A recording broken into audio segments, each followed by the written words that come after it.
Hello, Betty. Have you missed Pots of Clay over these last few months when we've been in lockdown?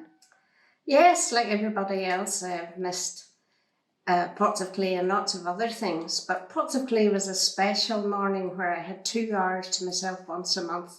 It really was selfish indulgence, but it was lovely.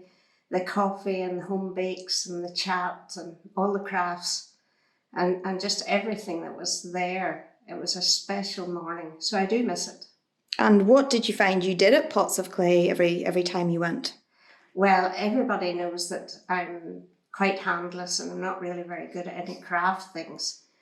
But I do enjoy reading and I really enjoy the book club.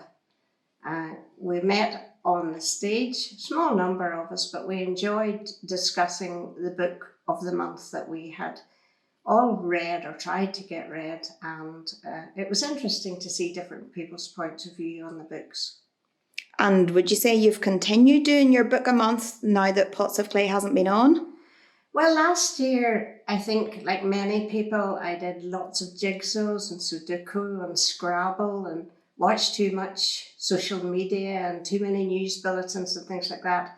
And really, it was very difficult to get any sort of routine. But that was the one resolution I made in the new year, that I would get back to reading a book a month. And so far, I'm managing to achieve that and really enjoying it. Okay, well, tell us, what books have you been reading over the last 3 months or so?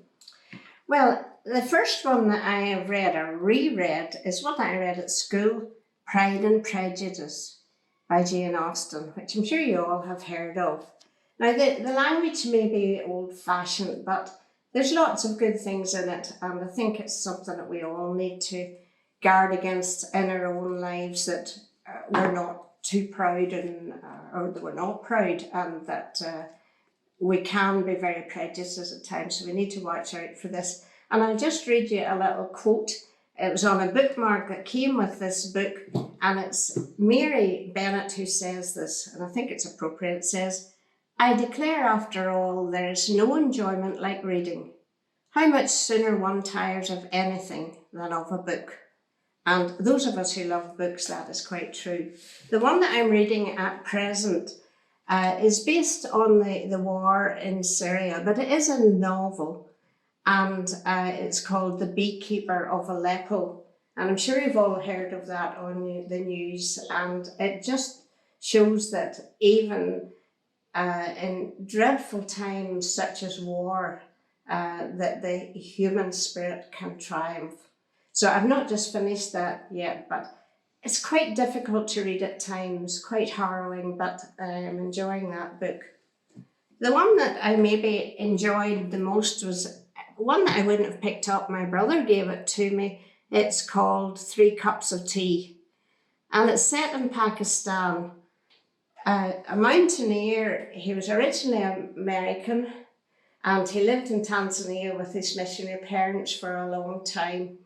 So he was brought up in a family where he doesn't claim to have any Christian, he doesn't say that he is a Christian, but he does feel that he should help others. He was a mountaineer and he was climbing K2.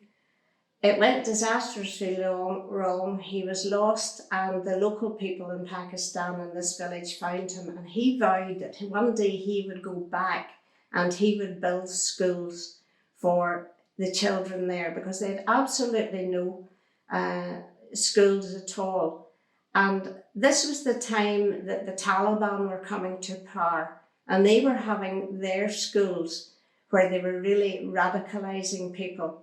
And he felt that the best way that he could help the country was that if he built schools. And it just reminded me that, you know, something like education and the fact that we can read, it's something that we take for granted, and it's a great blessing that we have. And also although he wasn't a Christian, he was selfless and helped others, and we as Christians should be even more so. Mm-hmm. And finally, can I share another little thing with you here? This is a book.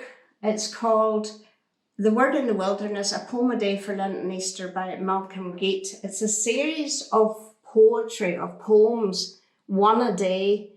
We read this at the book club maybe 2 years back, and although we should be reading our Bibles and we can read the story of Christ's death there, sometimes poetry can help us as well. This is a poem by C.S. Lewis, and I just want to read the last verse of it to you. Love as hard as nails, love is nails, blunt, thick, hammered through the medial nerves of one who, having made us, knew that he had done, seeing with all that is, our cross and his. I hope you enjoy your reading, and I would like to wish you all a happy Easter. Thank you, Betty.